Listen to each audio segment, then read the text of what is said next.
What is going on, everybody? Dan with Gear Focus here, and today we're talking about shooting weddings. 2021 is going to be a massive wedding season because 2020 was such a small wedding season. So there's going to be a ton of new opportunities for people to get into shooting both photo and video for weddings. So I got 5 tips to help you get started with shooting weddings.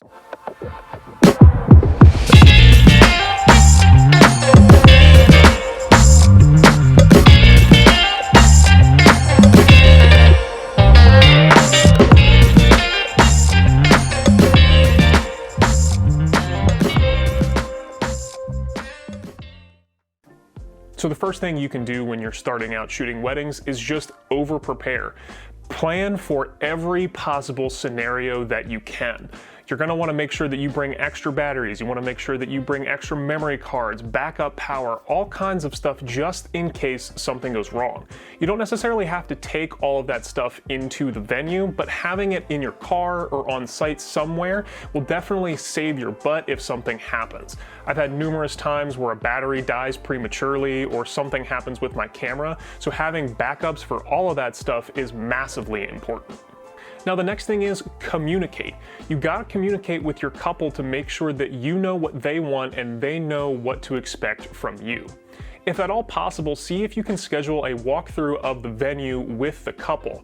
This way you can start to plan ahead and start to plan some of your shots so that the day of, when things are moving really quickly and things are getting stressful, you already know exactly what you have to do and you don't have to sit there and think about what you want to do next. Now, sticking with that same theme, you want to make sure that you make contact with the other vendors, particularly the ones that you're going to be working with closely that day, such as the photographers if you're shooting video, or the videographer if you're shooting photos, as well as the DJ. You guys are all going to be working the same event together, so you want to make sure that everything runs as smoothly as possible.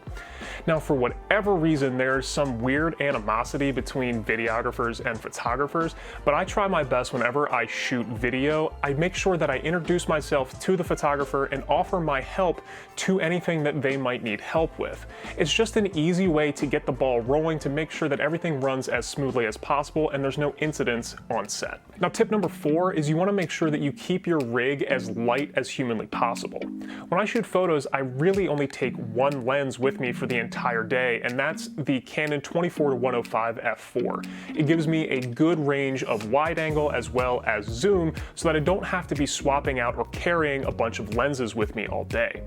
I do the same thing when I'm shooting video. I use that exact same lens with my Blackmagic 6K rig, and I want to make sure that I keep everything as light as possible because, like I said, you're holding onto that thing all day and it gets really heavy really quick. Now, my last tip is just keep shooting.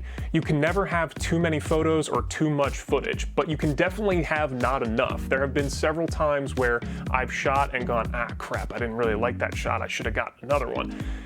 Make sure that you overshoot. You can always go back and delete footage that you're not using, but you can't go back and reshoot that day. So just keep shooting.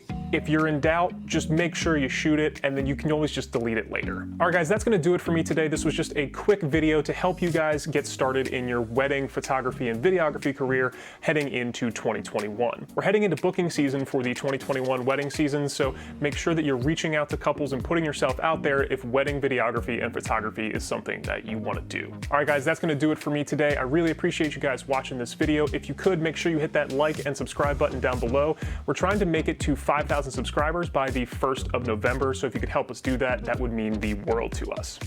All right, guys, thanks for watching. Stay safe, stay creative, and I'll see you guys next time.